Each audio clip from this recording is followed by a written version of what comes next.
নমস্কার, আমি বর্ণালী কলকাতা থেকে দুবাই বাঙালি চ্যানেলে আপনাদের সবাইকে ওয়েলকাম। তো সেদিন সন্ধ্যাবেলা বেরিয়ে গেছিলাম অনেকগুলো কাজ নিয়ে। তার মধ্যে একটা ছিল আমার হাজব্যান্ডের ভিসা চেঞ্জ করতে যেতে হতো। তো সন্ধ্যাবেলা বেরিয়ে দেখছি ভালোই গরম রাস্তায়, আর সেই সাথে রাস্তায় মোটামুটি লোকজন ভালোই ছিল।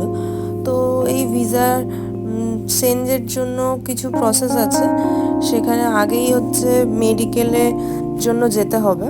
তো তার জন্য কিছু ডকুমেন্ট জেরক্স করানোর ছিল। তো আমরা একটা গ্লসারি শপের মধ্যে ওখানে জেরক্স মেশিন আছে, ওখানে জেরক্স করে। তো আমরা সেখানে চলে গেছি, গিয়ে জেরক্স করে নিচ্ছিল। আর এত গরম লেগেছে বাইরে, আমি ভাবছি যে যাই একটু এসির মধ্যে দাঁড়িয়ে হাওয়া খেয়ে নিই। করে তারপর ওখান থেকে বেরিয়ে ওখান থেকে জেরক্স করে চলে এসেছি যেখানে আমাদেরকে মেডিকেল সেন্টারটাতে যেতে হবে। ওখানে ব্লাড টেস্ট হবে, তার সাথে আরও কিছু কিছু গুরুত্বপূর্ণ টেস্ট হবে। তো চলে গেছি, গিয়ে ও চলে গেছে ভিতরে ব্লাড টেস্ট করার জন্য, আর আমি বাইরে সুন্দর সোফা ছিল, আমি সেখানে বসেছিলাম। এখানে যে ক্যান্ডিডেট তাকেই ঢুকতে দেয়, তার সাথে যদি কেউ থাকে তাহলে তাকে ভেতরে যাওয়ার তার পারমিশন থাকে না। এইরকম ছিল। এইটাকে বলে হচ্ছে আমির সেন্টার এখানে। তো আমির সেন্টারে আমি বসে আছি, আর ও গেছে। আমি ভাবছি কতক্ষণ টাইম লাগবে, তো দেখলাম তাড়াতাড়ি চলে আসলো। ও বলছে ফাঁকা ছিল, লোকজন সেরকম বেশি ছিল না। যাই হোক, তারপরে এটা একটা শপিং মলের মধ্যে ছিল। তো শপিং মলের ওখানে একটা ফুচকার দোকান আছে, সেই ফুচকার দোকানটাতে আমরা আগে একদিন ফুচকা খেয়েছিলাম। ফুচকাগুলো আমার হাজব্যান্ডের খুবই ভালো লেগেছে, আমার যদিও ভালো লাগেনি অতটা। কলকাতার ফুচকা খেয়ে অভ্যাস, এখানকার ফুচকায় কোনো টেস্ট পাই না আমি। তো ও ফুচকা অর্ডার করে দিল, আমাকে বললো তুই খা। আমি বললাম না, আমি খাবো না। তো এই যে গপ গপ করে ফুচকা খেয়ে নিচ্ছে, আমি খাইনি। আমাকে মনে হয় একটা দিয়েছিল, আমি ওখান থেকে একটা খেয়েছি। এখান থেকে দেখতে দেখতে আমি ওই দেখে নিলাম দূরে একটা সুন্দর গয়নার দোকান, আর এখানে আরও কী সব দোকান আছে। তো যাই হোক, সব কিছু দেখার পরে ওই গয়নার দোকানটার দিকেই আমার চোখ পড়েছে। আমার খাওয়া মাথায়, আমি বলছি যে তুই আগে খা, খেয়ে আমাকে আগে ওই গয়নার দোকানটাতে নিয়ে যা। আমি দুবাইতে যে এত ভালো গয়নার একটা দোকান আছে, জুয়েলারি দোকান, তো আমি আগে জানতাম না বলে চলে গেছি। এই ছেলেটা আমাকে ব্রেসলেট দেখাচ্ছিল পরিয়ে পরিয়ে, যে কোনটা আমার হাতে পরলে ভালো লাগবে, দেখে নিচ্ছিলাম। তো তারপরে লাস্টে এই যে সরু ব্রেসলেটটা, এটা নিয়েছি আমি। এটা আমার পরে বেশি ভালো লেগেছে। এই ব্রেসলেট স্টাইলেরগুলো আমি অতটা পরি না, আমার রোগা রোগা রিস্ট, তো কেমন একটা লাগে। তো কত রকমের জুয়েলারি যে আছে এখানে, আর সেই জুয়েলারিগুলো যে এত ইউনিক ডিজাইন আর এত ভালো দেখতে, আমি তো ওখানে গিয়ে পাগল হয়ে গেছি যে কোনটা ছেড়ে কোনটা নেব। ব্রেসলেট, ছোট ছোট কিউট কিউট হারেসেট, তো আমি এই 4টে নিয়েছি। এই ব্রেসলেটটা নিয়েছি, এই 3টে কানের দুল নিয়েছি। তো অনেকটাই দাম ছিল এখানে। এইগুলো ইন্ডিয়াতে 30 টাকা করে স্প্ল্যানেটে পাওয়া যায়, 30-40 টাকা করে স্প্ল্যানেটে পাওয়া যায়। তো আমি এখানে অনেক দাম দিয়েই কিনেছি। চারটে নিয়ে আমার ইন্ডিয়ান কারেন্সিতে প্রায় 4,000 টাকা দাম পড়ে গেছে, 3,500 থেকে 4,000 টাকা দাম পড়ে গেছে। তো যাই হোক, কী আর করা যাবে। তো ও তার সাথে আমার হাজব্যান্ড একটা ওর অফিসে পরে যাওয়ার জন্য বেল্ট নিয়েছিল। তো সেই বেল্টটার প্রাইসটা ইনক্লুড করেই আমি বললাম। বেল্টটা কত প্রাইস নিয়েছে আমি জানি না, তো মোটামুটি বেল্ট আর এইগুলো মিলিয়ে ওই 4,000 টাকার মতন পড়েছে। তো যাই হোক, তারপরে আমি জুয়েলারিগুলো সুন্দর করে দেখে নিচ্ছিলাম। এই যে বেল্টের ওই হোলগুলোকে ও আরও এক্সটেন্ড করিয়ে নিচ্ছে।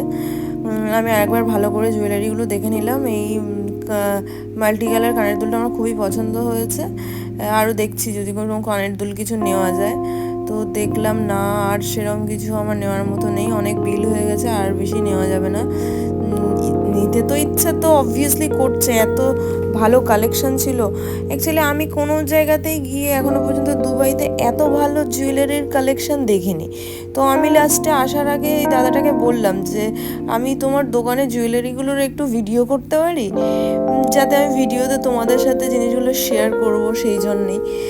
তো দেখে নাও কি সুন্দর সুন্দর ইয়াররিংসগুলো আছে, আর সব কটা কি সুন্দর ইউনিক ডিজাইনের। ইন্ডিয়ান স্টাইলেরও আছে, ওয়েস্টার্ন স্টাইলেরও আছে, সব রকম। ইন্ডিয়ান ট্র্যাডিশনাল স্টাইল আছে, ওয়েস্টার্ন স্টাইল আছে, একদম স্টোনের আছে, জেমস দিয়ে বিভিন্ন রকমের ইয়াররিংস আছে। তো খুবই ট্রেন্ডি ডিজাইনগুলো। তো আমি সবাইকে দেখিয়ে দিচ্ছি যতটা, আমি জানি না কতটা ভালো তোমরা বুঝতে পারছো, তো আমি যতটা সম্ভব দেখিয়ে দিচ্ছি। এদিকে আবার গোল্ডেন জুয়েলারির একটা সেকশন আছে, এখানে মোটামুটি চুড়ি, হারের সেট টেট সবই আছে। তো গোল্ডেন জুয়েলারি আমি অতটাও পরি না। এই যে কাঁচের চুড়ি পাওয়া যাচ্ছে, আমি আগের দিন ওই শ্রাবণ মাস গেল কয়েকদিন আগে আমি অ্যামাজন থেকে কাঁচের চুড়ি অর্ডার করলাম এক কারি দাম দিয়ে। আমি যদি জানতাম এখানে পাওয়া যায় তাহলে আমি এখান থেকেই নিতাম। যাই হোক, জানা ছিল না, এবার জানা থাকলো, ভবিষ্যতে কোনো দিন লাগলে তখন বাড়ির কাছেই এই দোকানটা এসে নেওয়া যাবে। তো আর এই যে জড়োয়া সেটটা ছিল, এটা যে আমার কি পছন্দ হয়েছে কি বলবো, আর এটা তো আরোই ভালো। তো এগুলো সুন্দর করে সাজানো ছিল। আর এই ইয়াররিংসগুলো কিছু কিছু ভারী জড়োয়া টাইপের ইয়াররিংস ছিল, সেগুলো মানে এত সুন্দর ডিজাইন। এই যে দোকানটার নাম, এই আমার ভিউয়ার্সদের মধ্যে যদি কেউ দুবাই থেকে থাকো তাহলে অবভিয়াসলি তোমাদের জুয়েলারি কিনতে হলে এখানে চলে এসো। তো তারপরে এই যে এই কানের দুলের সেকশনটা আমার খুব পছন্দ হয়েছে, যে স্মল স্টোন দিয়ে কাজ করা এই ইয়েগুলো খুবই ট্রেন্ডি দেখতে। তো যাই হোক, আর একবার আমি দেখিয়ে দিলাম, আমার এত ভালো লেগেছে এই হারের সেটটা। তো আমি ভাবছি যে আর কিছু দেখাতে মিস হয়ে যাচ্ছে না, তো আমি দূর থেকে একবার দোকানটাকে সুন্দরভাবে দেখিয়ে দিলাম। তোমরা সবাই একবার দোকানটা ভালোভাবে দেখে নাও। একটা জাস্ট এন্ড লুক আমি দিয়ে দিলাম।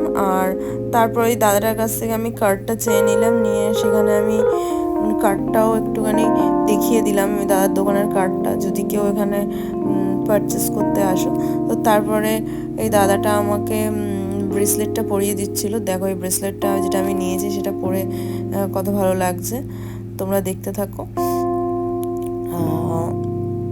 আমার তো খুব পছন্দ হয়েছে। মানে অনেক সময় কিছু ওয়েস্টার্ন ড্রেস থাকে যেখানের সাথে গোল্ডেন কালারের ব্রেসলেট বা অন্য রকমের ব্রেসলেট যায় না, স্টিল কালারের, সিলভার কালারের স্টোনের উপর ব্রেসলেট হলেই ভালো লাগে। তো আমার হাজবেন্ড পছন্দ করেছে এটা, বললো এটা নে, এটা অনেক ড্রেসের সাথে কোনো অকেশন পারপাস তোর পরলে ভালো লাগবে।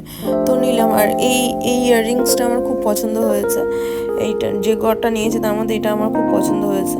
এটা আমি কোনো ড্রেসের সাথে সুন্দরভাবেই পরবো। তো তারপরে ও তো খেয়েছিল, তখন আমি খাইনি।